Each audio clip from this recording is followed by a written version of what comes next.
We are here for our freedom because it's our right.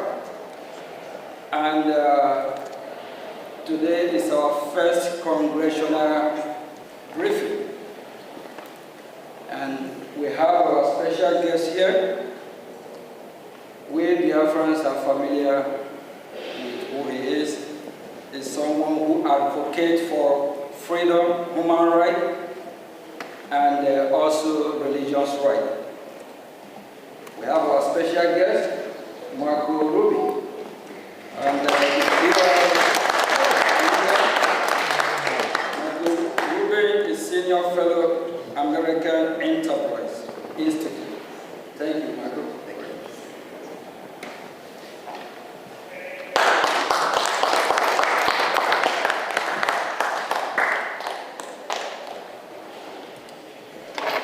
Thank you very much, Mr. Acting Prime Minister. I don't need, first of all, it's good to see Biafra represented so well in Washington, D.C. Unlike in Nigeria, and unlike in Finland, we're not going to arrest dissidents.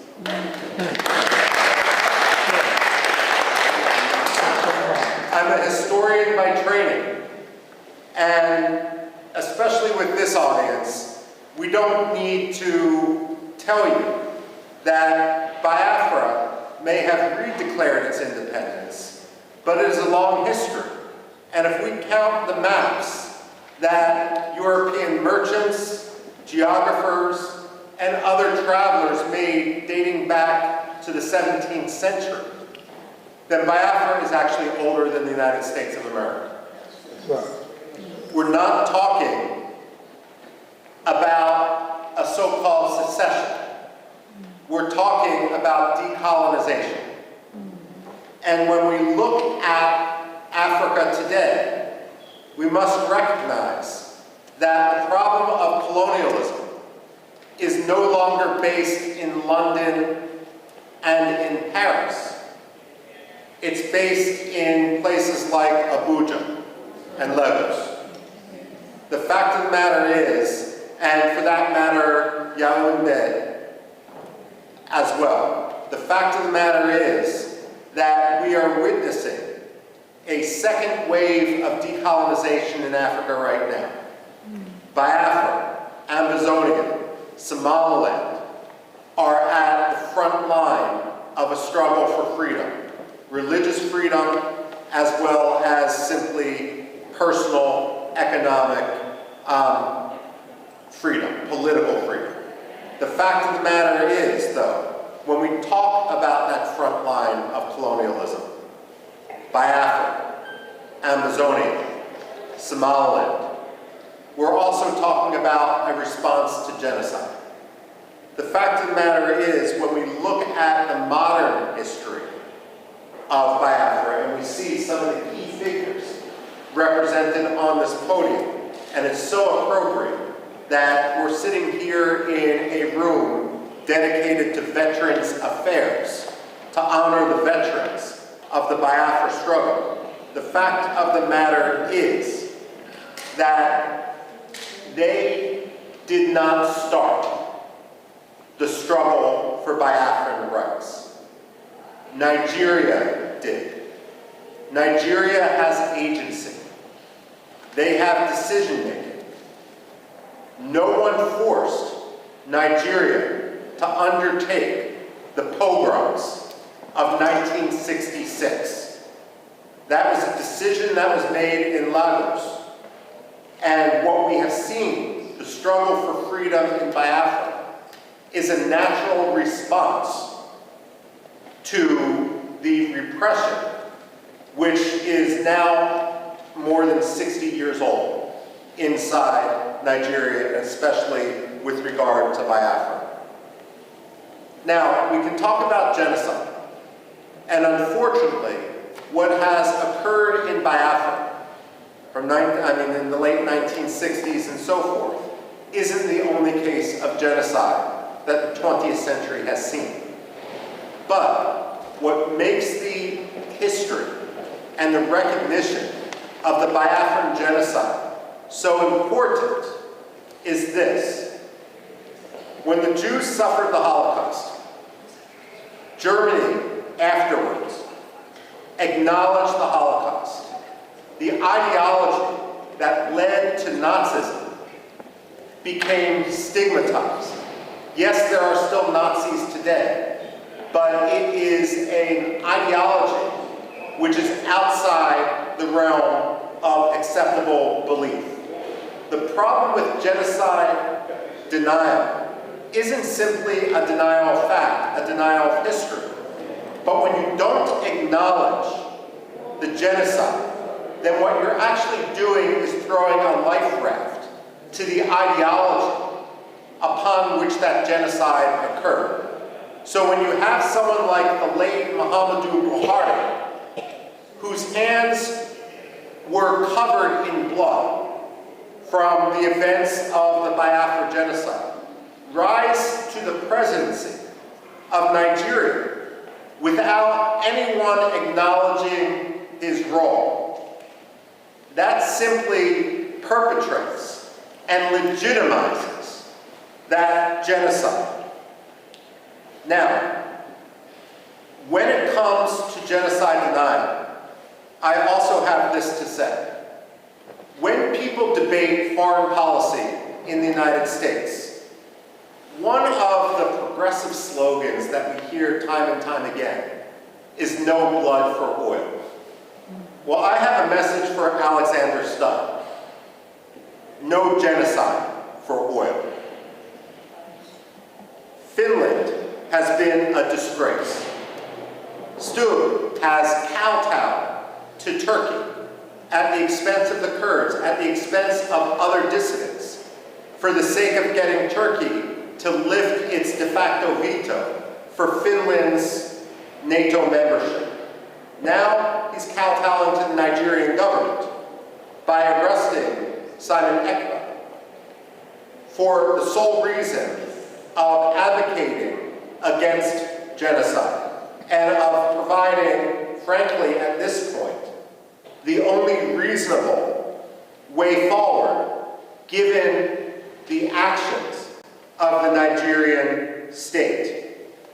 Now, we can't engage in wishful thinking, and unfortunately that has been the problem in the United States.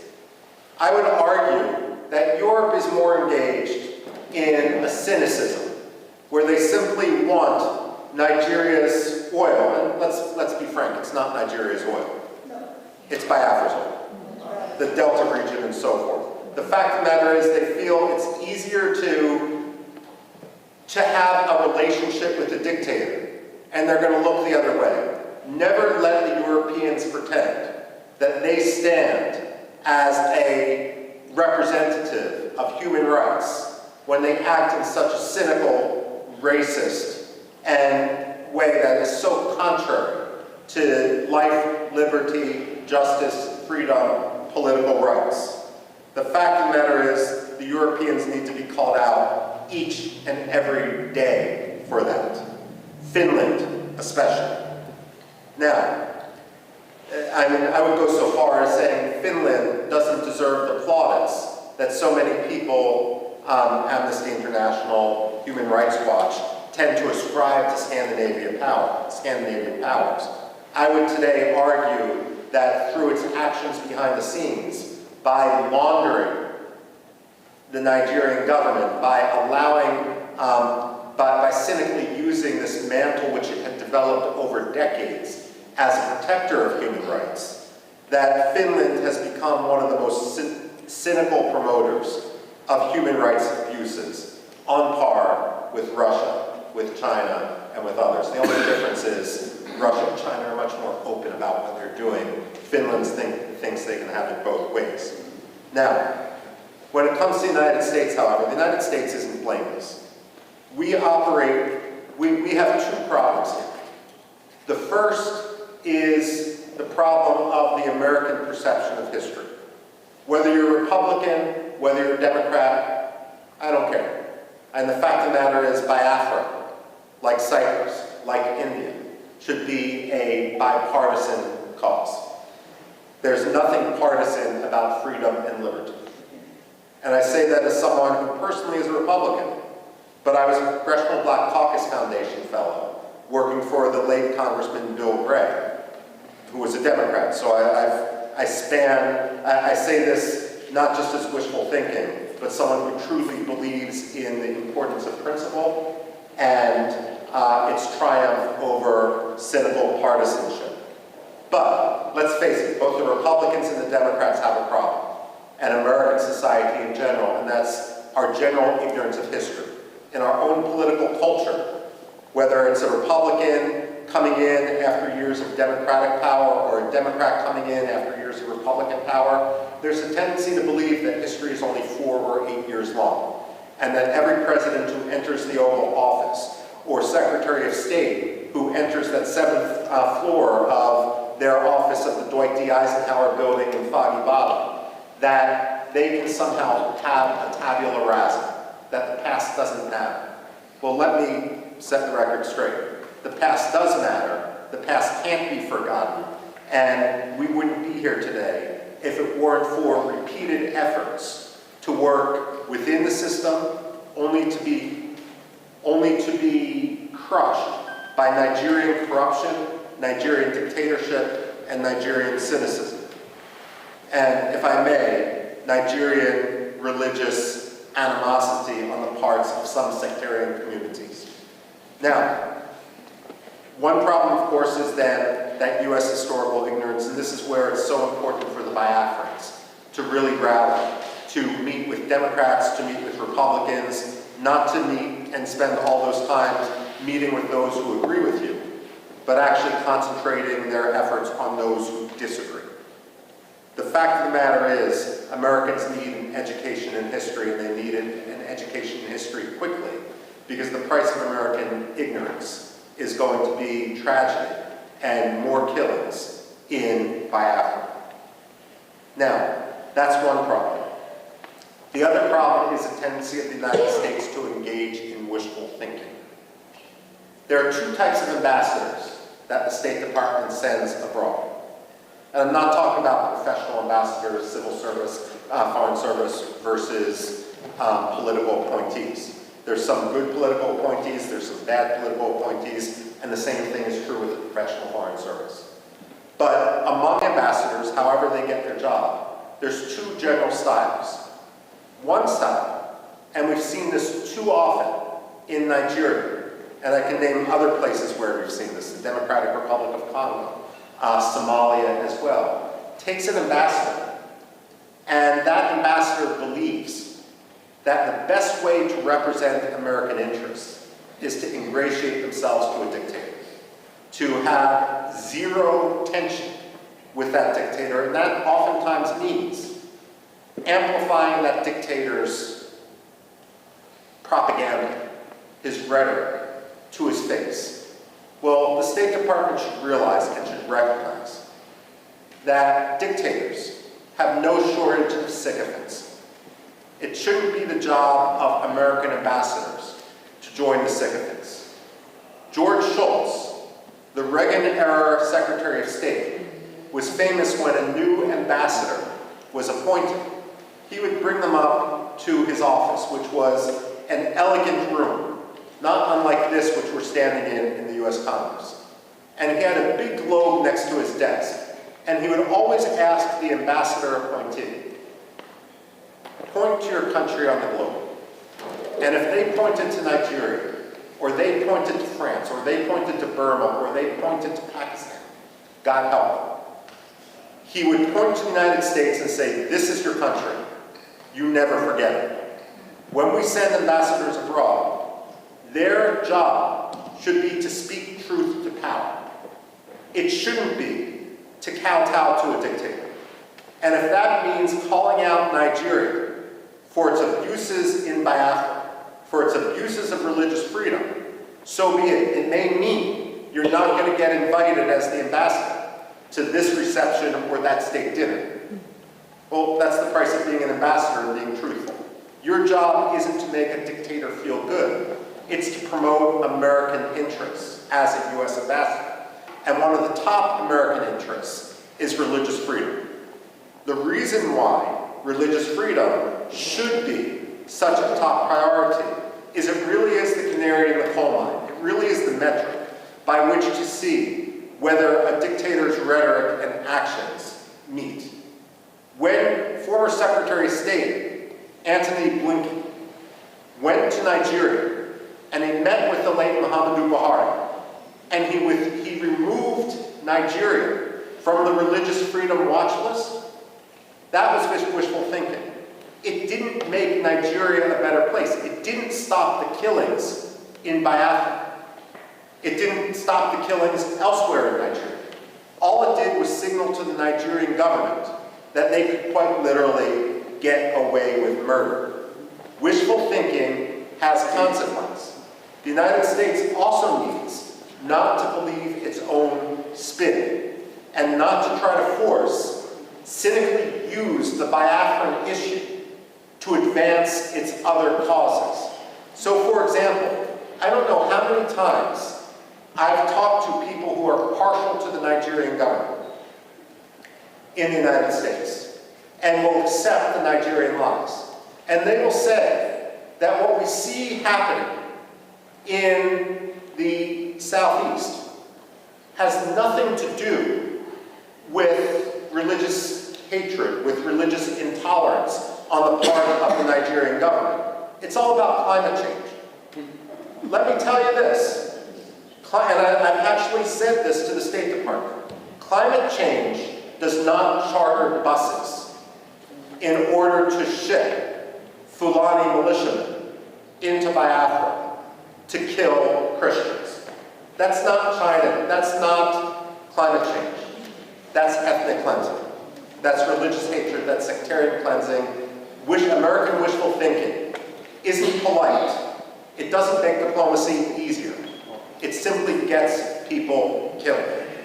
And this is also why it's so important for the Biafran people to rise up and not only work to establish their freedom in Biafra, to reestablish their country. It's also important for them to educate Americans. Now, as many of you know, my background and what I did when I worked at the Pentagon actually focused much more in Middle East history. That's what my PhD is in, and so forth. And having worked for more than 2 decades on issues that have some parallels, let me say this, and this may be controversial to say. Nigeria can't always be the enemy. And the reason I say this is, while Biafra must be free, there can be no compromise on it.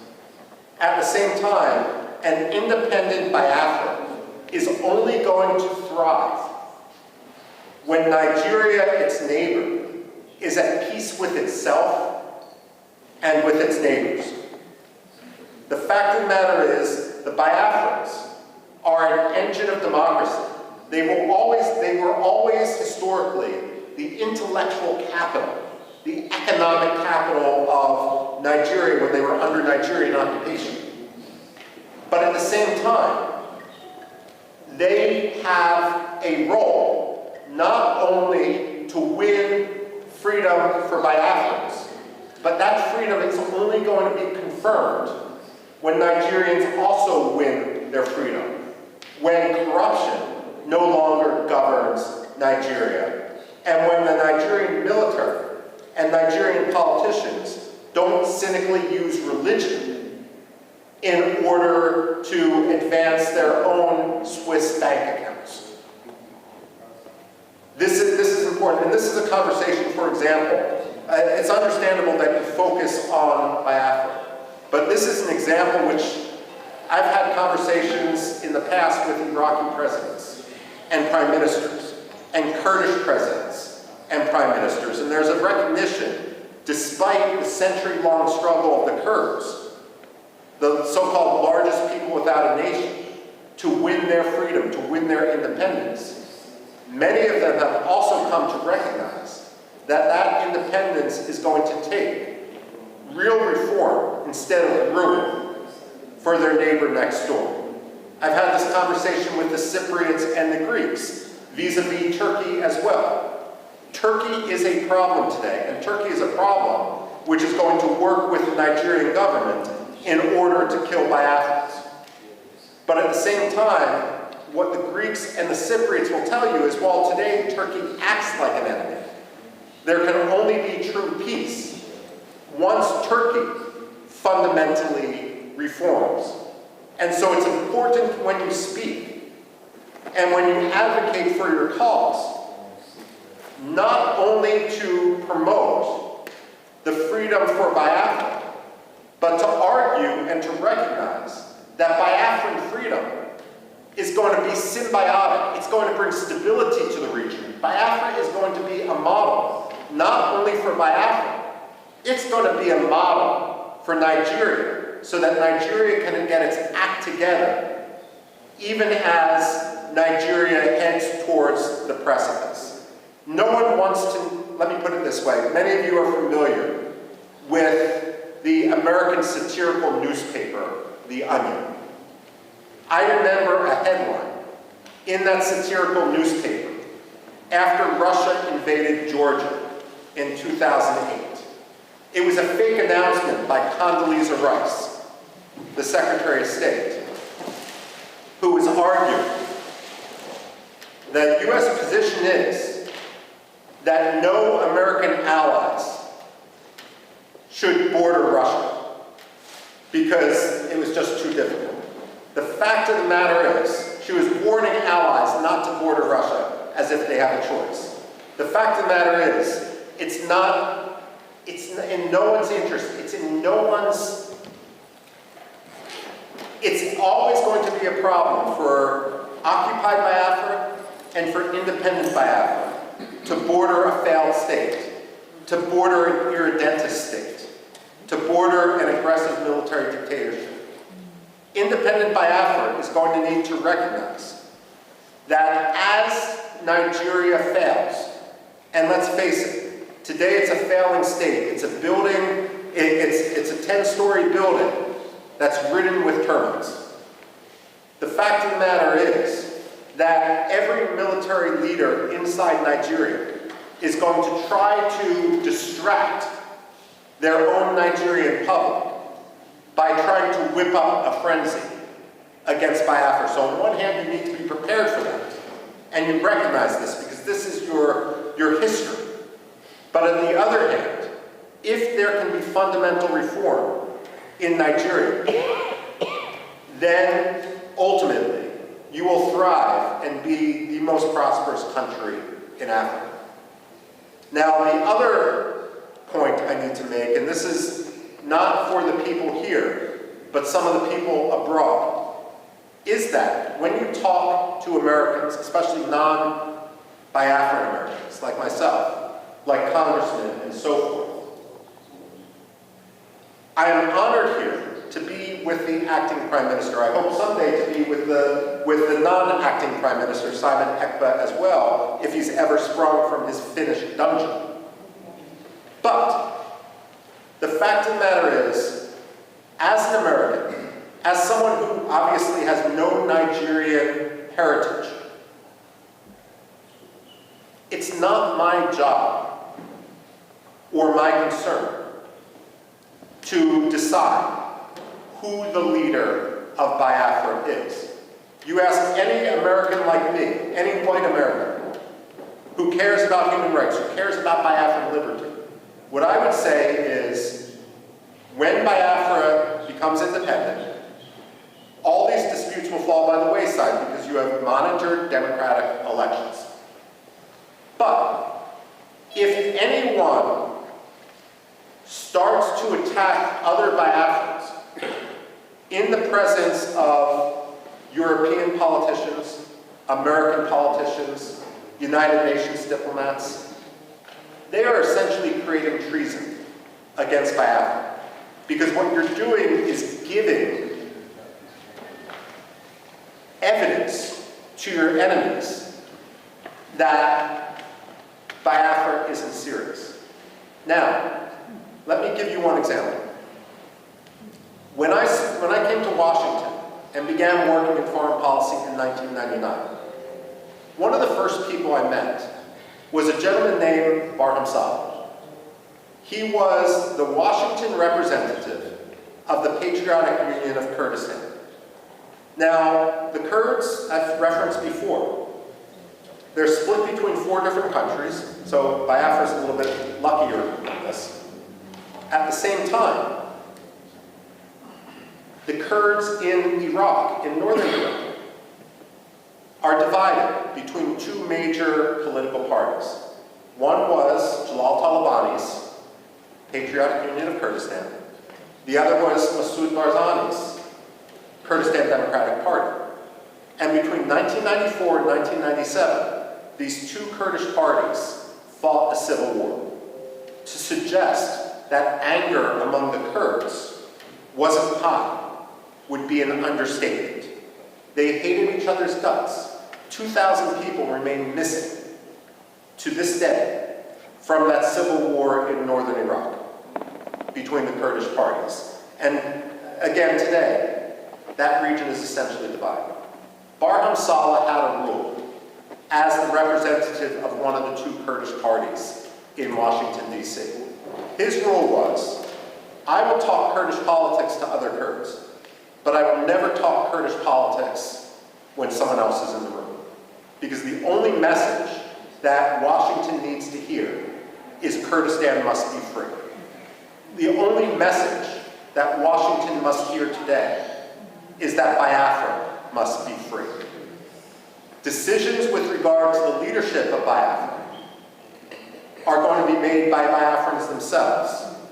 But the most important issue for everyone, whether they are legitimate or frankly whether they are illegitimate, is that Biafra must be free. Don't tweet against your political adversaries. Take the high road. Don't talk about your rivals to congressional staffers. And if your rivals talk about you, you may feel that it does you a disadvantage. Let me assure you, it does not. If the acting prime minister, if the acting cabinet are the ones who are speaking softly and achieving things, creating a new currency, creating the structures of state, ultimately every serious congressman, like Chris Smith, like Mark, one of the most important staffers on Capitol Hill, they are going to recognize you for what you are. Because only amateurs talk about their rivals. Those who are legitimate, those who are serious, those who are here today are the people who advance their cause. And make no mistake, momentum is on your side. So I speak here today, and I'm concluding my remarks right now, by thanking you for your activism, by welcoming you to the halls of Congress, where you are free to talk to anyone, and you don't need to risk arrest, because again, your words we're not in Finland. We don't have to talk about the Helsinki standard. The fact of the matter is, I hope to be here when the United Nations General Assembly recognizes Biafra as the 55th or 56th African state. And I have absolutely no doubt that. And with that, I turn the floor back over